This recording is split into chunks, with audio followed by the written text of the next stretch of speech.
Burung nuri hinggap di sana. Kicau merdu iringin suara. Izinkan saya buka bicara. Semoga bermanfaat untuk semua. Selamat pagi semuanya. Salam sejahtera untuk kita semua. Pertama-tama, yang terhormat untuk Bapak Dr. M. Rizal M. Tambusai, MSI, MH, selaku sebagai dosen pengampu saya.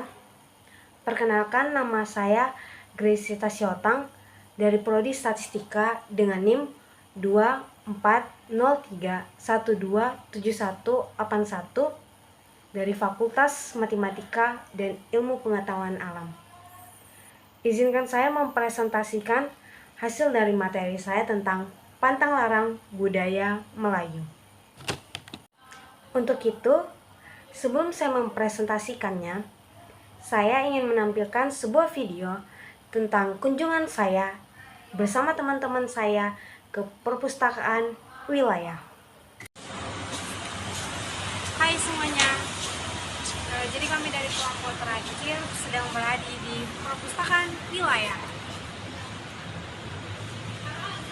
Jadi kami di sini lagi mencari tentang buku-buku referensi tentang pantangan dan larangan dalam budaya Melayu.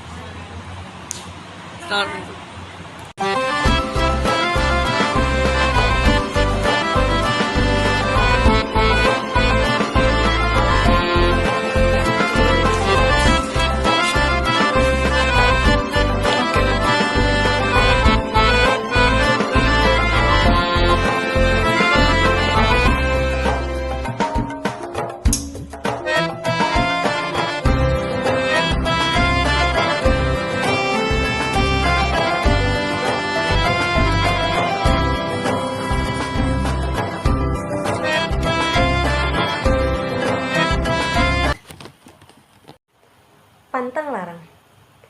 Pantang larang adalah sebuah kepercayaan oleh masyarakat Melayu pada zaman dahulu yang berkaitan dengan adat istiadat dan budaya warisan oleh nenek moyang. Kebanyakan bahwa pantang larang diturun-temurun kepada generasi secara lisan, karena ini pantang larang biasanya dalam penyebutan. Pantang larang orang-orang tua dulu bertujuan untuk mendidik masyarakat agar menjadi generasi yang berakhlak, khususnya generasi muda pada saat ini. Pantang larang merupakan suatu larangan atau juga dikatakan sebagai sejumlah ketentuan yang sebaik mungkin tidak boleh atau jangan dilanggar oleh warga masyarakat. Warga harus menghindar dari ketentuan tersebut atau terpantang tidak melakukannya. Saya akan menjelaskan tentang jenis-jenis pantang larang. 5 pantang larang yang akan saya jelaskan. Yang pertama yaitu tentang pantang larang dalam perkawinan. Yang kedua, pantang larang dalam mendidik anak. Yang ketiga, pantang larang dalam mengandung. Yang keempat, pantang larang dalam berinteraksi dengan alam. Dan yang kelima, pantang larang dalam bekerja. Saya akan menjelaskan tentang pertama, pantang larang dalam perkawinan. Perkawinan adalah hal yang sakral dalam kehidupan berumah tangga yang dijalani oleh suami dan juga istri. Dalam adat Melayu, sebelum pernikahan, banyak hal yang menjadi pantang larang yang harus dilakukan calon pengantin atau mempelai agar tidak berdampak buruk nantinya pada pernikahan mereka, karena pernikahan mereka akan dilakukan sekali dalam seumur hidup.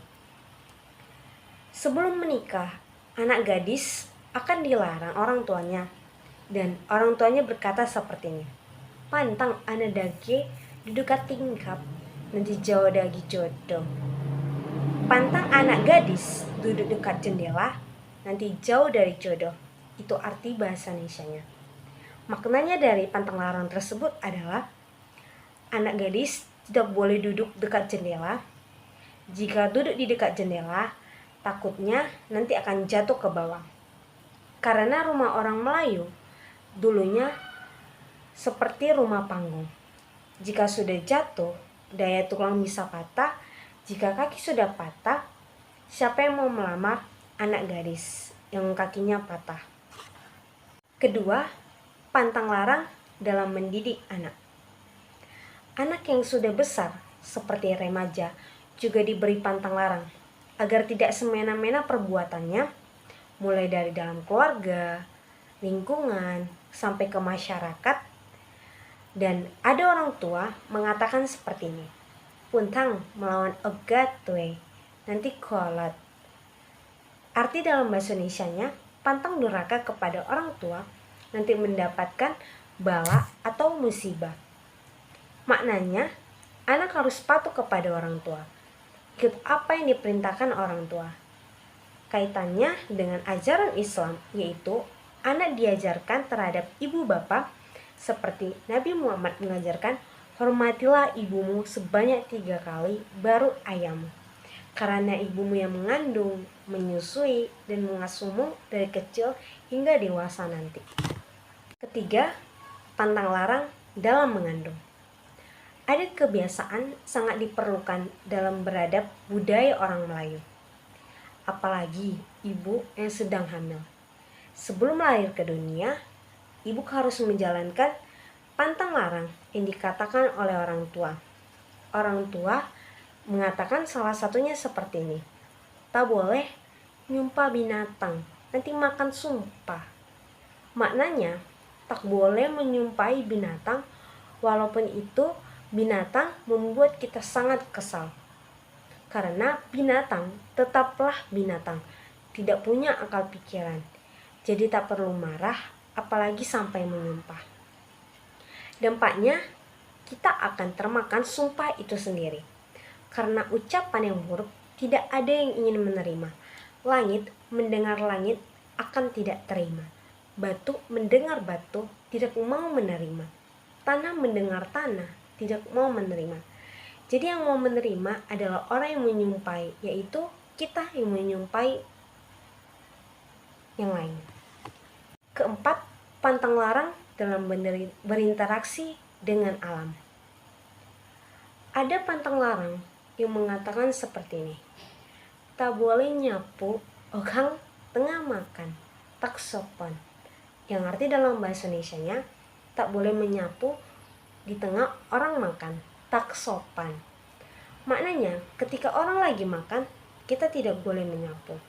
Karena tidak sopan, takutnya sampah itu akan masuk ke dalam makanan orang yang lagi makan. Jika mau tunggu itu setelah selesai semua orang makan. Sopan dan santun harus dimiliki oleh setiap orang Melayu. Bukan hanya agama yang menuntut kita untuk berbuat sopan.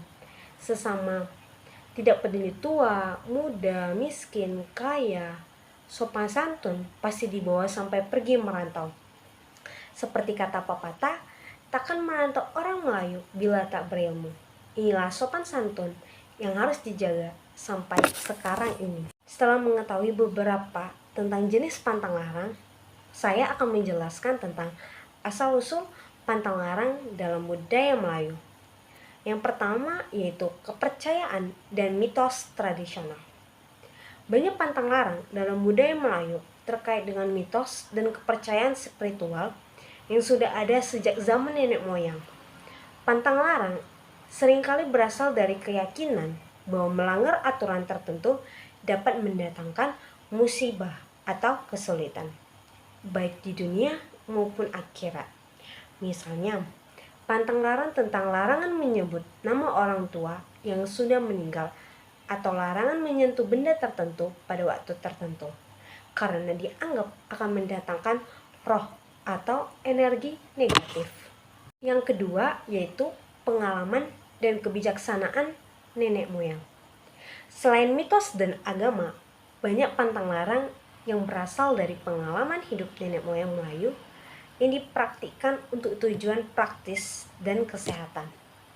Misalnya, larangan makanan tertentu setelah melahirkan atau larangan bepergian malam hari yang berkaitan dengan faktor keselamatan.